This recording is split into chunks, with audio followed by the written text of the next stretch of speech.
Hello বন্ধুরা, আরে তোমরা কেমন আছো? আমি তো খুব ফাটাফাটি আছি। তো বিয়ের মৌসুম মানে বুঝতেই পেরেছো, একটু আনন্দ। অনেকদিন পর একটা বিয়ে বাড়ি পড়েছে, তো আমি যাব বিয়ে বাড়িতে। তো একটার পর একটা শাড়ি পরেই যাচ্ছি। আমার মেয়ের আর ভালো লাগছে না, তাই অলরেডি এই শাড়িটাও চেঞ্জ করে আরেকটা পরলাম। আর আমি যাব আমার মামার বিয়েতে, আর আমার বর যাবে তার শ্বশুরের বিয়েতে, মামা শ্বশুরের বিয়েতে, আর আমার মেয়ে যাবে তার দাদুর বিয়েতে। তো অলরেডি চলে গেলাম বিয়ে বাড়িতে। দেখো, বিয়ে বাড়ি গিয়ে ক্যামেরা আরম্ভ করে দিলাম ভিডিও করা। আর আমার বরমশাই বলছে, যেখানে যাবেই সেখানে ভিডিও করবে। তো আমি বলছি, হ্যাঁ আমি তো ভিডিও করবো, আমি ভিডিও করার জন্যই যাচ্ছি। তো গিয়েই দেখি বউ ছবি তুলছে, মানে আমাদের মামি সম্পর্ক হয় যে, সে ফটোশ্যুটে ব্যস্ত আছে। তো আমরাও কি করলাম, বসে পড়লাম আমিও ছবি তোলার জন্য। কেননা বিয়ে বাড়ি গিয়েছি, একটু ছবি তুলবো না, একটু পোজ দেবো না, তাই হয়। তো আমার মেয়েও দেখো পোজ দিচ্ছিলো। তারপরে গিফট দেওয়া হলো, পোজ দেওয়া হয়ে গেলো। আমি তারপর চলে এসেছি কফি শপে, কফি খাওয়ার জন্য। কফি খাওয়ার পরে ফুচকোর লাইন দিয়ে দিয়েছি, প্রচুর লাইন ছিল ফুচকাতে।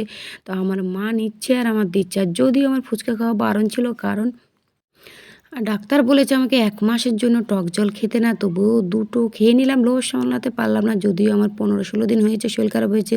তো অনেক দিন পর বাড়ি থেকে বেরিয়েছি, তো একটু সাজবো না, অনেক দিন ভিডিও করা হয়নি, তাই একটু সেজে নিলাম। তারপরে দেখো একটা দিদিভাই এসে আমাকে বলছে, ও কেমন আছো? আমি দেখে তো হ্যাঁ, বলছি এই দিদিভাইটা কে? আবার আমাকে বলছে আমি মিতা দিদিভাই। আরে ও তো ফেসবুকের দিদিভাই। তো অনেক দিদিভাইয়ের সঙ্গে আলাপ হলো কালকে বিয়েবাড়িতে গিয়ে। তো আমার তো খুবই মজা লাগলো, ফেসবুকে আসার পর অনেকের সঙ্গে আলাপ হয়েছে। এখানে হয়েছে আমার মামি, আমার বোনের আর আমি।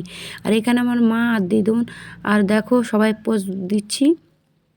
তারপরে দেখো কনে যাত্রীক চলে এসছে আমার মামির বাপের বাড়ি থেকে, তত্ত্ব নিয়ে চলে এসছে সবাই। আমিও ভিডিও শ্যুট করে নিলাম। তারপর আমার বরমশাই বলছে খেতে যেতে হবে, সকাল সকাল খেয়ে নেবো প্রথম ব্যাচে, কারণ ওনার আবার ঘাটাঘাটি জিনিস পছন্দ হয় না, তাহলে প্রথমেই খেয়ে নেবো চলো। আর ওনার জন্য আর ভিডিও করা কি আর যায়, কিছু করার নেই, চলেও গেলাম সকাল সকাল একদম খেতে। আর অনেকটা মজা হয়েছে, কারণ এটা হলো আমার মায়ের বাপের বাড়ি। সব আত্মীয় স্বজন সবার সঙ্গে পরিচিত হলাম, আর খুব ভালো লাগলো। সবাই তো আমাকে দেখে শুধু বলছে সেলিব্রিটি সেলিব্রিটি। আরে বলছি আমি এখনও সেলিব্রিটি হইনি গো, আমি এমনি ভিডিও করি। সবাই বলে না তুই অনেক ভিডিও করিস, আমরা দেখি। তো ঠিক আছে, সবাই একটু বেশি বেশি করে দেখবে, লাইক কমেন্ট করবে।